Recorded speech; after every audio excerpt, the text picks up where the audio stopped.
सबसे पहली खबर सुहेल अफरीदी का जो दौरा लाहौर है उसके हवाले से। जो मकसद था सुहेल अफरीदी का लाहौर आने का वो पूरा हो गया, यानी एक आधा मकसद तो पूरा हो गया आवाम के निकलने से। लोग बड़ी तादाद में निकले, हर जगह पे निकले, लोगों ने खौफ के बुत तोड़ दिए। पाकिस्तान तहरीक इंसाफ के झंडे बड़े अरसे के बाद हमें लाहौर की सड़कों पे नज़र आए। और लोगों के निकलने के अलावा यानी सुहेल अफरीदी का ये था कि जो एक जमूत पैदा किया गया है पंजाब के अंदर, ख़ास तौर पे लाहौर में दारुल हुकूमत में, जो मरीम नवाज़ की एक ख्वाहिश है, आसिम मुनीर साहब की एक ख्वाहिश है कि पीटीआई को बिल्कुल कुचल के रख दिया जाए, किसी किस्म की कोई एक्टिविटी ना हो, वो जमूत तोड़ा है।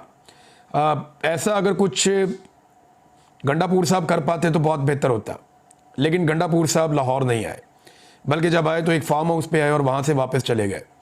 तो उन्होंने वो मौका ज़ाया किया जो उन्हें अल्लाह रब्बुल इज़्ज़त ने दिया था और इमरान खान साहब ने दिया था। लेकिन सुहेल अफरीदी ने लाहौर आने का एक बेहतरीन फ़ैसला किया और फिर लाहौर आने के बाद वो चुप करके बैठे नहीं।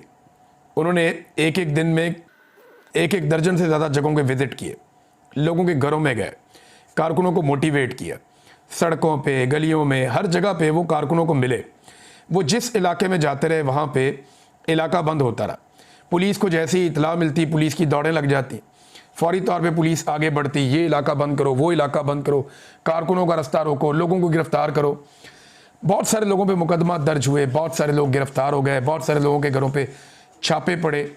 काफ़ी बर्बरियत के बावजूद सुहेल अफरीदी जो करने आए थे वो करने में कामयाब हो गए। अब जो मनाज़िर हम देख रहे हैं कुल मिलाकर ये एक कामयाबी की दास्तान है। तो आधा काम तो पाकिस्तान तहरीक इंसाफ के जो वर्कर्स हैं या जो लाहौर के शहरी हैं उन्होंने कर दिया।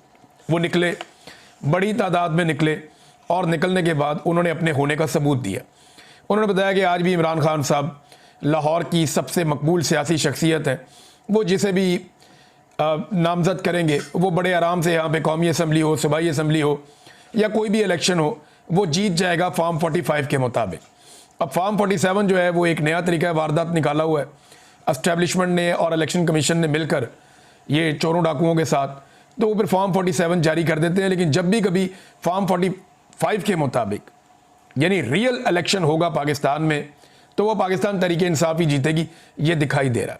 अब लाहौर में शरीफों ने सबसे ज़्यादा पैसा लगाना होता है, सबसे ज़्यादा वसाइल यहाँ पे खर्च करने होते हैं, सबसे ज़्यादा ओहदे यहाँ पे बांटने होते हैं, सबसे ज़्यादा तवज्जो यहाँ पे देनी होती है। लेकिन इतना कुछ करने के बावजूद आज शरीफों का नाम लेने वाला कोई नहीं, यानी अभी तक नवाज शरीफ नहीं निकल सकता लाहौर में, मरीम नवाज़ ऐसे निकल कर आवाम में लाहौर में नहीं जा सकती। सुहेल अफरीदी खैबर पख्तूनख्वा से चलता है, कुछ अर्सा पहले तक खैबर पख्तूनख्वा में भी कोई नहीं जानता था, किसी को नहीं पता था कि सुहेल अफरीदी कौन है। वो एक नॉर्मल MPA था, फिर वो मिनिस्टर बना और इमरान खान साहब ने उसको वज़ीर आला बना दिया। अब जब वो वज़ीर आला बना तो पंजाब के लोग तो उसको नहीं जानते, पंजाब के लोगों को तो पता भी नहीं है कि सुहेल अफरीदी कौन है, इसका कबीला क्या है, इसका हसब नस्ब क्या है, कुछ भी नहीं पता। लेकिन पंजाब के लोग ये जानते हैं कि ये इमरान खान का नामज़द करदा आदमी है। इमरान खान जिसको भी नामज़द करेगा वो जब भी पंजाब में आएगा, लाहौर में आएगा, लोग ऐसे ही इज्जत करेंगे। तो आधा काम जो है वो तो लोगों ने कर दिया और बाकी का आधा काम टिकटॉकरों ने कर दिया। ये ज़हनी मरीज़ है टिकटॉकर सारे पंजाब के अंदर जो हैं, ये चंद सहेलियों को इकट्ठा करके इनकी हुकूमत बना दी गई है और एक जाली सरकार बना दी गई है। नवाज शरीफ और आसिम मुनीर साहब का गठजोड़ है, उसके नतीजे में नवाज शरीफ की बेटी आकर वज़ीर आला बन गई। मैंडेट भी नहीं था इसके पास, फिर भी लाके इसको वज़ीर आला बना दिया। ये अपनी सीट भी महर शराफत से हार गई थी, इसके बावजूद ये वज़ीर आला पंजाब बना दी गई। बन तो नहीं सकती कभी भी, यानी ये औरत अगर कोई 50 दफ़ा भी इलेक्शन लड़े तो ये वज़ीर आला नहीं बन सकती पंजाब की। उसकी वजह यह है कि अब मैंडेट इनके पास आना ही नहीं है। जो गंद इन्होंने मार दी है ना पाकिस्तान की और पंजाब की आवाम के साथ, जो जुल्म और ज़्यादती कर दी है, ना कभी इनको किसान वोट देगा, ना कभी मजदूर वोट देगा, ना कोई मेहनत कश इन्हें वोट देगा, ना कोई तालिब इल्म इन्हें वोट देगा, ना कोई उस्ताद इन्हें वोट देगा, ना कोई बेचारा सरकारी मुलाजिम इन्हें वोट देगा। इन्हें वोट अब कोई नहीं देता। जो कुछ इन्होंने पंजाब की आवाम के साथ कर दिया है, और गरीब तो वैसे ही इन्होंने कुचल दिया है, तो वोटों वाली तरफ से तो इनको ना है। हाँ, जब तक इनको कोई फील्ड मार्शल इनका वाकफ बन जाए, कोई आर्मी चीफ इनका वाकफ बन जाए, कोई बूट शूट इनको मिल जाए पॉलिश करने के लिए और उस पॉलिश के नतीजे में ये हुकूमत में आ जाए तो वो एक अलग बात है। बहरहाल आधा काम आवाम ने कर दिया, आधा काम पंजाब की हुकूमत ने कर दिया और काम पूरा हो गया। जो काम करने के लिए सुहेल अफरीदी आए थे और सुहेल अफरीदी को भी शाबाश मिलनी चाहिए कि इमरान खान साहब ने एक ठीक आदमी को चुना और जिस आदमी को वो लेकर आए उसने कम से कम पंजाब को एक मरतबा झंझोड़ा है। अब देखना यह है कि पंजाब की जो सियासी क़यादत है, यहाँ के MNAs, MPAs, यहाँ के टिकट होल्डर्स, ये सारे लोग अब किस तरह इस सारे मामले को कैश करते हैं।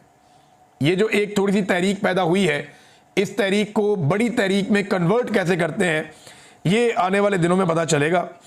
अच्छा नादरीन, उमर चीमा के घर जाने की कोशिश की सुहेल अफरीदी ने। ये बताया सलमान अकरम राजा साहब ने कि जनाब सुहेल अफरीदी साहब को जाना था उमर चीमा साहब के घर, लेकिन क्योंकि उमर चीमा साहब का घर जो है वो छावनी में है, कंटोनमेंट में, तो कंटोनमेंट में जनाब उन्हें रोक दिया गया, उन्हें नहीं जाने दिया गया।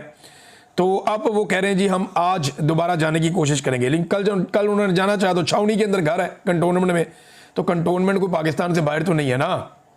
वज़ीर आला कंटोनमेंट में क्यों नहीं जा सकता? कंटोनमेंट किसी के बाप की जागीर तो नहीं है। कंटोनमेंट जो है वो एक छावनी का इलाका है, लेकिन पाकिस्तान का हिस्सा है। अब वो कोई भारत में थोड़ी है जहाँ पे वीज़ा लेकर जाना पड़ेगा। तो वज़ीर आला को वहाँ पे जाना चाहिए। वो कह रहे हैं जी आज के दिन में दोबारा कोशिश करेंगे और बदसलूकी की तवक्को की जा सकती है कि हमारे साथ बदसलूकी भी की जाए। वैसे एस्टेब्लिशमेंट को होश के नाखून लेने चाहिए, ऐसी घटिया हरकतें नहीं करनी चाहिए कि अवाम जो है वो कंटोनमेंट में दाखिल ना हो या अवामी वज़ीर आला जो है वो कंटोनमेंट में दाखिल ना हो। जब कंटोनमेंट के लोग पूरे पाकिस्तान में फिर सकते हैं तो पाकिस्तानी जो है वो कंटोनमेंट में क्यों नहीं जा सकते? ये क्या बकवास है? इंडिया कंटोनमेंट ख़त्म कर रहा है और पाकिस्तान के अंदर जनाब कंटोनमेंट के अंदर अवामी वज़ीर आला नहीं जा सकता। ये हालात पैदा कर दिए। वो सुहेल अफरीदी फूड स्ट्रीट गए कि जनाब फूड स्ट्रीट में जाऊंगा, वहाँ जाके खाना खाना था रात का, और इस बात का बड़ा खदशा था क्योंकि अंदरून शहर में बहुत ताकत है पाकिस्तान तहरीक इंसाफ की। तो लोगों ने बहुत रश लगा दिया जहाँ जहाँ से वो गुजरे। सुहेल अफरीदी खुद रुक के नारे लगवाते रहे। अब जब वो फूड स्ट्रीट गए तो उनके जाने से पहले फूड स्ट्रीट की लाइटें बंद करके पूरी फूड स्ट्रीट ही बंद करवा दी। अंदाज़ा करें ये निज़ाम कितना डरा हुआ है। वो भैया एक बंदा खाना खाने जा रहा है, वहाँ बेशुमार लाइटें लगाई गई हैं, वो रात को जागने वाला माहौल है। एक मेहमान वज़ीर आला आया है और अगर वो फूड स्ट्रीट में जाके खाना खा लेगा तो आपको तो चाहिए था स्पेशल एहतमाम करते, वहाँ सिक्योरिटी का बंदोबस्त करते, वहाँ पे ज़्यादा लाइटें चलाते, वहाँ के होटल वालों को कहते कि अगर ताख़ीर भी हो जाए तो आपने परवाह नहीं करनी। एक मेहमान वज़ीर आला आया, उसको वहाँ खाना खाने देना है। इन्होंने क्या किया? इन्होंने लाइटें बंद करवा दी, फूड स्ट्रीट ही बंद हो गई। अंदाज़ा करें आप। यानी कोई वफद आ जाए ना गैर मुल्की, छोटा मोटा कोई थर्ड क्लास मुल्क का भी कोई गवर्नर आ जाए या कोई हुक्मरान आ जाए, तो ये क्या करते हैं? ये सारी रात लाइटें जला के रखते हैं। ये जनाब शाही किला आधी रात को खोल देते हैं। ये हजूरी बाग के अंदर बड़े बड़े प्रोग्राम करवाते हैं। लेकिन एक सूबे का वज़ीर आला आया और वो अवामी मुंतखब नुमाइंदा है, वहाँ गुडविल जेस्चर देने की बजाय फूड स्ट्रीट की लाइटें बंद कर दी। ये तो अच्छा, मैं वैसे ये देख रहा हूँ कि मरीम नवाज ने कोशिश करनी है नवाज शरीफ का रिकॉर्ड तोड़ने की, लेकिन नवाज शरीफ का रिकॉर्ड इतना आसान नहीं है तोड़ना। जुल्म, बर्बरियत, 2 नंबरी, फ्रॉड और बूट पॉलिश में नवाज शरीफ साहब ने जो मुकाम हासिल किया है, ये बहुत मुश्किल है कि कोई और ज़हनी मरीज़ वो मुकाम हासिल कर सके। अब मेरे पास एक बड़ी मज़ेदार खबर है, बहुत ही ज़बरदस्त खबर है। मैं आपको 1-2 दिन में खबर में चोर कर रहा हूँ। मैं आपको खबर दूंगा टिकटॉकर आला के हवाले से। बड़ी कमाल खबर है, आप बहुत एंजॉय करेंगे। सिर्फ मुझे 2 दिन और दे दें, मैं इस खबर को ज़रा थोड़ा सा और पॉलिश कर लूँ, ज़रा 1-2 सोर्सेज और चेक कर लूँ, आपको बड़ी इंटरेस्टिंग खबर दूंगा इनके हवाले से, और ऐसी खबर दूंगा कि ये खुद भी सर पकड़ के बैठ जाएंगे कि ये खबर बाहर कैसे निकली।